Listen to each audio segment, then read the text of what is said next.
ወንጌላውያን ወንጌሉን ስለ ክርስቶስ ይጻፉት እንጂ የጻፉበት ዓላማ ግን ይለያያል። ለምሳሌ ማቴዎስ የክርስቶስን የዘር ሐረግ በመናገር፣ ማርቆስ ስለ ዮሐንስ መጥምቅ በመስበክ፣ ሉቃስ ስለ ዮሐንስ መጥምቅ ቤተሰቦች ስለ ዘካርያስና ስለ ኤልሳቤጥ በመናገር፣ ወንድማቸው ዮሐንስ ደግሞ ስለ ቀዳማዊ ቃል ክርስቶስ ሰው ከመሆኑ በፊት አምላክ ስለመሆኑ የጻፈው ነው። እያንዳንዱ ስለ አንድ ርዕሰ ጉዳይ ይጻፉ እንጂ የጻፉበት ዓላማ ግን ይለያያል። ማቴዎስ ወንጌሉን የጻፈው ለሕዝብ ነው፣ ለሚያምኑት ለአይሁድ ነው። ይህ በምን ይታወቃል ቢባል መጀመሪያ ላይ ዘር ሲቆጥር ታገኙታላችሁ አይደል? የዳዊት ልጅ የአብርሃም ልጅ የጌታችን የመድኃኒታችን ኢየሱስ ክርስቶስ የትውልድ ሐረግ ይልና ክርስቶስን የዘር ሐረጉን ይዘረዝራል። ይሄን ምክንያት አድርጎ የጻፈበት ዋነኛው ነገር ቢኖር ማቴዎስ ወንጌሉን ይጽፈው የነበረበት ምክንያት አንዱም የጻፈበትም ዓላማ ለአይሁድ ስለሆነ አይሁድ ክርስቶስን መቀበል እንዲችሉ እንዲሁ እንደ እንግዳ ደራሽ እንደ ውሃ ፈሳሽ የመጣ ሳይሆን ከአባቶቻቸው ሲወርድ ሲዋረድ የመጣውን ቃል አክብሮ በአባቶቻቸው ጎን ውስጥ የነበረው አምላክ እሱ እንደሆነ ያውቁት ዘንድ ዘር ሐረግ እየዘረዘረን የጻፈው ለአይሁድ ዘር ደስ ስለሚላቸው። ምናልባት ፈጣሪ ወቅልን እኛም ዘር ደስ የሚለን አይሁዳዊ ጠባይ ተጋብቶብን ይሆን? ይህ በጣም እኮ ነው መጠናት ያለበት። በነገራችን ላይ አይሁድ እንደ ዘራቸው የሚያከብሩትና የሚያከሩት ነገር የለም። እኛም ኢትዮጵያውያን አንጠፋ ክርር አድርገን የምንይዘው ይዘነው የምንሻገርበት የእግዚአብሔር መንግስት መግቢያ ይመስል እና ማቴዎስ ይሄን ምክንያት አድርጎ ስለ ክርስቶስ ጻፈ። ማርቆስ ለአሕዛብ ነው የጻፈው። ስለዚህ ስለ ዮሐንስ መጥምቅ ስብከት፣ ገናንነት፣ ስልጣን እየተናገረ ነው የጻፈው። እያንዳንዱ በጻፏቸው ምንባባት ውስጥና እያንዳንዱ በጻፏቸው የወንጌል ክፍላት ውስጥ የሚገርማችሁ ዋነኛው ጉዳያቸው ክርስቶስ ይሁን እንጂ ስለ ክርስቶስ ብቻ ግን አላወሩ። ለምሳሌ ወንጌልን ለሚያነብሰው ከዳር እስከ ዳር ጌታችን ኢየሱስ ክርስቶስ የወንጌል ዋነኛ አስኳል ሆኖ የሚሰበከው እርሱ ቢሆንም መሃል ላይ ግን ሌሎች ታሪኮችም ጭምራሉ። ለምሳሌ የዮሐንስ ወንጌል ምዕራፍ 5 ላይ የመጻጉዕ ታሪክ አለ።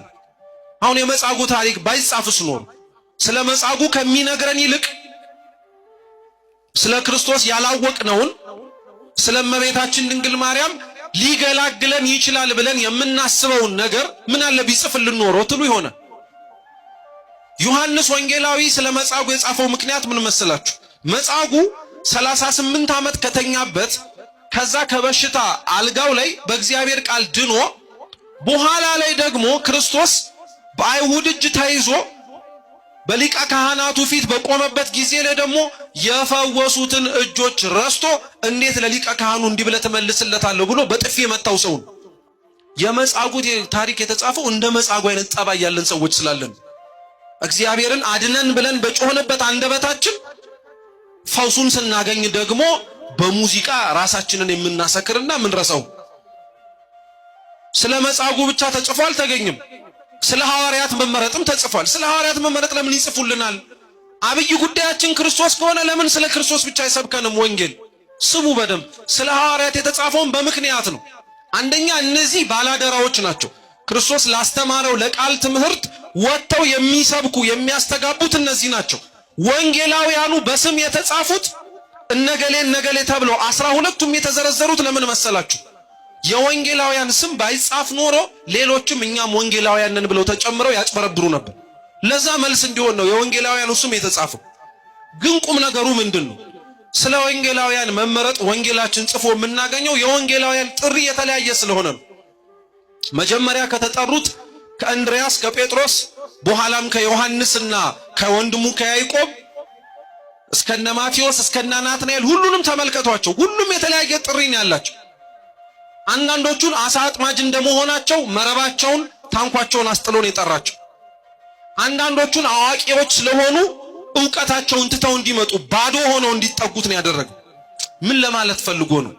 ድምጹን መስማትን እምቢ አትበል እንጂ እግዚአብሔር በአንድም ይሁን በሌላ መንገድ እንደሚጠራህ እንድታውቀው። ቤተክርስቲያን ለአሳ አጥማጅ ብቻ ለቅዱሳን ብቻ ለንጹሃን ብቻ ብትሆን ኖሮ እኛ እዚህ የተሰበሰብነው ሰዎች የትኛው ጽድቅ የሚያስቀምጠን ሆኖ ነው? የሐዋርያት መመረጥ ቁም ነገሩ እኛም ከተለያየ ቦታ እግዚአብሔር እንደሚሰበስበን ማስተማሪያ እንዲሆን። እየሰማችሁ ነው? ሌላም ታሪክ ተጽፏል። የዮሐንስ ወንጌል ምዕራፍ 11 ላይ ደግሞ ተጽፎ የምታገኙት የአልዓዛርና የቤተሰቡ ታሪክ ነው። አልዓዛር ከሙት ያስነሳው ማለት ነው። ማርታ ማርያም እህቶቹ ማለት ነው። ለምን ስለነሱ ከሚጽፍልን እንደ እናቱ እንደ አባቱ ሆና መሬት ላይ ማንም ሳይኖረው እስከ መጨረሻው አብራ የተከተለችውን ስለሱ ስለናቱ ቢያወራልን ኖሮ ዮሐንስ ምን ችግር ነበረበት? ስለ አልዓዛር፣ ስለ ማርታ፣ ስለ ማርያም የተጻፈው እግዚአብሔር ማረፊያ የሆነው ዘንድ ያዘጋጀው ይህም ቤተ መቅደስ ብቻ ሳይሆን ቤታችሁን ቤተሰባችሁን ጭምር ነው። እዚህ ያገኛችሁትን እግዚአብሔር ክርስቲያኖች ቤታችሁ ውስጥ ፈልጋችሁታል? እዚህ የጠራችሁትን እግዚአብሔር ቤተሰቦቻችሁ መካከል አግኝታችሁታል? እዚህ ቃሉን የሰማችሁትን እግዚአብሔር ቤታችሁ እንዲገባ ጠርታችሁታል? የአልዓዛር የማርታ የማርያም ታሪክ እሱ ነው ቁም ነገሩ። ስለዚህ ወንጌል ላይ ስለ ክርስቶስ ብቻ ተጽፎ አይደለም የምናገኘው፣ የሱ ድንቅ ሥራ የተገለጠባቸው የሌሎችም ሰዎችም ታሪክም ጭምራል። እና ለዛ ነው እነ መጻጉዕ የሐዋርያቱ መመረጥ የአልዓዛር የማርታ የሌሎችም ጭምር ታሪካቸው ቀርቶ ምን አለ ስለ እመቤታችን ስለ ድንግል ማርያም ወንጌላውያን ብዙ ቢጽፉልን ብሎ የሚጠይቅ ሰው አይጠፋም። ወንጌላውያን ክርስቲያኖች ስለ እመቤታችን ብዙ ማስተማር አይቻሉ እንጂ ጭራሽ ስለሷ ሳይናገሩ ወንጌሉን ጀምረው ጨርሰውታል የሚል የቤተ ክርስቲያን ትምህርት የለም። አዎ ስለ እመቤታችን ብዙ ተጽፎ ላናገኝ እንችላለን። የሰው ልጅ የህይወቱ ቁም ነገር ልደት ግን ከሆነ ሕፃኑን ከእናቱ ጋር ተጠቅልሎ ካለበት ከዛ ግርግም ውስጥ ታገኙታላችሁ ተብሎ አልተጻፈም? ተጽፏል። ልደቱ ላይ ታገኟታላችሁ። የሰው ልጅ የህይወቱ ቁም ነገር ሰርግ ከሆነ ሰርግ ቤት ታገኟታላችሁ። ወይን እኮ የላቸውም ብላ የጠየቀች ታገኟታላችሁ። መስቀል ላይ ታገኟታላችሁ። እነዚህ አሁን የጠቀስኩላችሁ ቦታዎች ቀላል ቦታዎች ይመስላችኋል? ጌታ ሲወለድ ማን አብሮት ነበር? እስኪ ንገሩ። ዮሴፍ፣ ሰሎሜ፣ ሌላስ ማን ነበር? የጻፉት ሐዋርያት ነበሩ? አልነበሩ? እንኳን የጻፉት ሐዋርያት ይቅሩ እነሱ እንኳን ቀርተው ማለት ነው። እርቃኑን ለተወለደው ለአምላክ እንኳን ልብስ የሚያቀብለው ሰው እንኳን ነበር። የእንስሳትን ትንፋሽ ሙቀት እያገኘ ነበር የቆየው የነበረው። የእንስሳትን ትንፋሽ ሙቀት ሆኖት ሲመላለስ በገዘ ሕፃናት ሆኖ የእናቱን ጡት እየጠባ ራበኝ ብሎ ሲጮህ የአይን ምስክር የሆነችው እሷ ናት። አለች ነበረች እሷ። ደቀ መዛሙርቱን ተመልከቷቸው ቃና ዘገሊላ ላይ። አዎ አሉ፣ ግን ወይን እኮ የላቸውም ብላ የተናገረችው ማን ናት? እሷ ብቻ እኮ ናት። ሌሎቹ እንደተሰጣቸው ጸጋ አጋንንትን ማውጣት የመንግስተ ሰማያትን ደጅ ከፍቶ ለማስገባት እንዳላቸው ሀብት ለምን የዶኪማስ ጓዳ ሳያሳስባቸው ቀርቶ ዝም አሉ? እሷ ነበረች ወይን እኮ የላቸውም ብላ የተናገረችው። የሷ ወይን እኮ የላቸውም የሚለው ልመና እኮ ነው ክርስቶስ ሰርግ ቤት በተባለ በቀራንዮ ላይ ደሙን እንደሚያፈስልን ለማጠየቅ ጊዜ ገና ነው ብሎ የነገረን። ቀራንዮም ተመልከቷት፣ ማን አብሮ ነበረ? እርግጥ ነው ቅዱሳት አንስት ነበሩ። እርግጥ ነው ዮሐንስ ነበረ። የነሱን ሁኔታ መገኘት ግን ተመልከቱት። ዮሐንስ ቢገኝ መምህሩ ስለሆነ ነው፣ ጌታው ስለሆነ ነው። ቅዱሳት አንስት ቢገኙ በገንዘባቸው ባላቸው ሀብት ያገለግሉት የነበራቸውን ጌታ ተሰቅሎ ሲያዩት ለማዘን።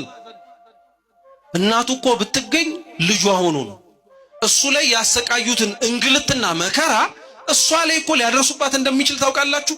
አንቺ በመውለድሽ የመጣ መዘዝ ነው ብለው ይሄው ጾመ ፍልሰታ ላይ ሲነገር በሊቃውንቱ ዕለት የሰማችሁት ታሪክ ይሄ አይደለም?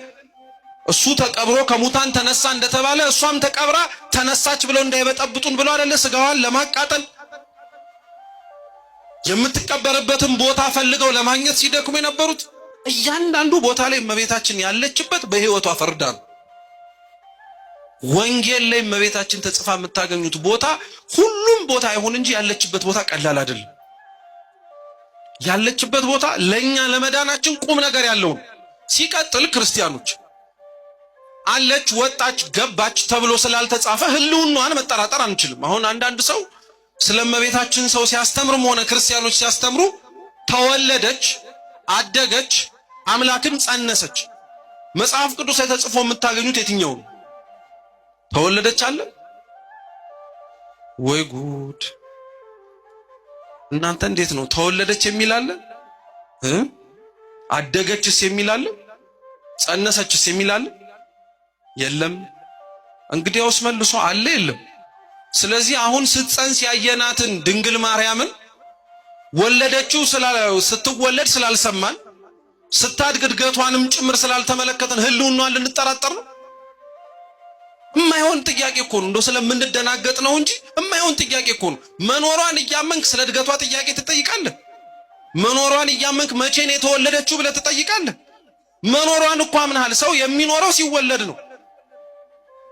ሰው የሚጸንሰው ለአካለ መጠን፣ ለአቅመ አዳም፣ ለአቅመ ሔዋን፣ ለሴቶች ሲሆን ለአቅመ ሔዋን ሲደርስ ነው።